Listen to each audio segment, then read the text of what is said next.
what's going on, Poke fans? Welcome back to Pokemon TCG Center. In today's video, we'll be looking at post-rotation Pikachu Zekrom deck list. So it is right in front of you is going to be a interesting post-rotation deck for sure. Pikachu Zekrom, we can definitely say it's been loved by so many players. Also, Pikachu is a Pokemon symbol, obviously from the beginning of the game. And Zekrom as a legendary Pokemon. Those two Pokemons actually goes together perfectly. So with the post rotation, we lost some cards like Electro Power and the Thunder Mountain, which definitely slowed that deck a little bit and also decreased the damage by a lot. But there is still a way to play this deck, and it is possible to play this deck basically with tons of Crushing Hammers and with that Weaker Volt, and obviously with energy switches. Energy switch is gonna be so important in this deck, mainly because you will definitely want to move those energies once you use that Dance of Deviations to your Pokemons in any way you like. But also with the Bottle Electrify, you can add some energies from deck to them, and then you can also then later move them with the energy switch. So starting with the Pokemon lineup, obviously we have one copy of Crobat with the Darkest set in combination with the Dene change, the Dene GX. This can be very powerful combination to play. We also have one copy of Eldegoss with the Happy Match. It is a very powerful ability which says that when you play Eldegoss on the bench, you can simply pick one of the supporter cards from your discard pile and play it. So theoretically, it can be used for Boss's Orders, for Marty, for Research, or potentially even for that Bird Keeper. Additionally, we have two copies of Bolton Wii, which is a very good starting Pokemon for that Electrify. It can also hit heavy with the Bolt Storm, theoretically for 10 plus 30 for each energy attached to all of our Pokemons in play. So with 14 energies, that can be over 400 damage, which makes this Pokemon so special and so powerful because it can one-hit knock out everything in the current format, which is really good. And for only 2 price cards, speaking about other VMAX decks, for example. Then we have obviously to the Denes, 2 copies of Pikachu Zekrom with the Full Blitz and also with Attack Bolt. Theoretically, Pikachu Zekrom can also snipe on the bench, potentially take 4 or 5 price card turn, depends against which deck you're gonna play. For example, against Inteleon VMAX, you can take 5 price knockout really easy. And also with the Full Blitz, you have option to hit for 150 plus attach potentially 3 more energies, let's say, to Raichu and a Lone Raichu. We have Tandem Shock Raichu and a Lone Raichu in this deck, as well as that powerful Riding Ride GX with 2 extra energies. With the, of course, energy attack cost, Raichu can swing for 250 and it can also retreat on the bench. Prison Tapu Koko, and obviously Weaker Volt Wii with a Paralyzing Bolt that can slow our opponent by a lot. So that's for the Pokemon lineup. 11 Pokemons, 35 trainer cards, and 14 energies in total. Moving on to the trainer cards, we're gonna play 4 copies of Quick Ball for the setup. Additionally, 2 Electromagnetic Raider that can help us to get 2 GX Pokemons, for example, Dene plus Pikachu Zekrom. 4 copies of Crushing Hammer, flip a coin if it has discard energy from opponent's Pokemon in play. 4 copies of Energy Switch, so we can move energy from 1 to other Pokemon. 2 Reset Stamps, so we can stamp our opponent. 4 copies of Switch. 1 copy of Chaotic Swell, and then from supporter lineup, we're gonna play 1 copy of Bird Keeper, Switch plus draw 3 cards, very powerful, as well as 3 copies of Boss's Orders, switch one of your opponent bench it with the active Pokemon, 2 Martys, and 4 Professor Researches. For tool cards, 1 copy of Air Balloon for 2 less retreat cost, 1 Vitality Band, and 2 Big Charms for extra 30 HP for our Pokemons in play, ending this deck list with 10 Lightning and 4 Speed Lightning energy cards. This deck is very good in my opinion. It has a lot of potential for, let's say, tier 2 rogue deck, because Pikachu Zekrom post-rotation is not meant to be a tier 1 deck. Pre-rotation was definitely tier 1 deck in my opinion. Post-rotation probably going to be tier 2 deck, but with some good tweaks, it can also be in a top tier for sure. Potentially Team Yellow Grant can also be tech for this deck, and second Wicca Vault, so in combination of these two cards you can play more control list. For example, you can move one Boatland, add another Wicca Vault, and potentially even maybe cut one energy for that Team Yellow Grant, so you can have 4 Crushing Hammers, Team Yellow Grant, Wicca Vault ×2 for that Paralyzing Bolt, as well as Eldegoss for maybe even a double play with Hammer Disruption, which can be definitely powerful. So let's move on to the game test so you can see this deck in action, so see you in the game. Okay, so let's see a full potential of this deck. What we can expect from it, how good it's going to be, we shall see. So starting with a Bumblebee, I have Barney, Research, 2 energies plus Crushing Hammer, and this is nearly a perfect start. I can add energy on the Boatland, I can Research for 7, potentially Crushing Hammer, and have 2 energies in my discard pile, which is really explosive for that turn 1. And there is a Quick Ball into the Milotic. So Milotic can be good with Galar Mine. It can hit for 10 plus 50 for each retreat cost, for each energy in opponent's active Pokemon retreat cost, which can be decent. You know, for 3 energies, decent attack with the Galar Mine in play, especially against some 4 retreat cost Pokemons.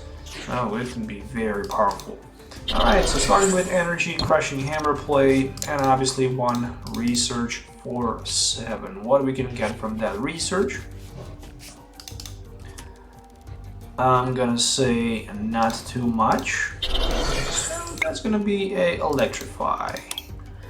2 energies goes onto my bench at Boatland. My turn ended. It is my one turn, and let's see what he can do. Next turn I can go with another Research for 7 more cards, or I can maybe go with the Eldegoss. Yeah, with the Eldegoss for the Research, or maybe with the Boss's Orders.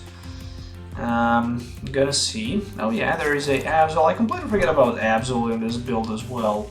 So adding Absols, they are gonna stack, and obviously for each Absol you're gonna have 1 more retreat cost in play, and with the Galar Mine and Absol you will already have like 3 extra retreat cost, which is really powerful, considering the fact that you already have like 2 retreat costs. That's 260 damage for 3 energy cards. It is very powerful, without question. So there is a Marnie, and there are many different ways how to play Milotic. Obviously you can go with Welder combo with the water energy, or with, let's say, yeah, Welder combo, or you can get the deck list that my opponent is playing, and he's basically playing this deck with help of the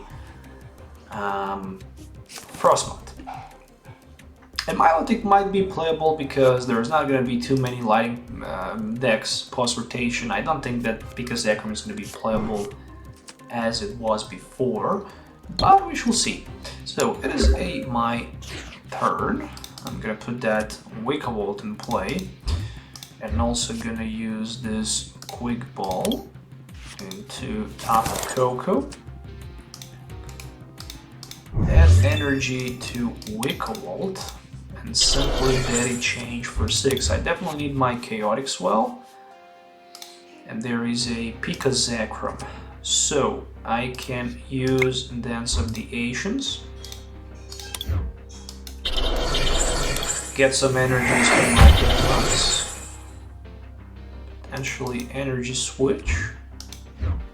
Ooh, if he Boss's Orders me, that's gonna be really painful.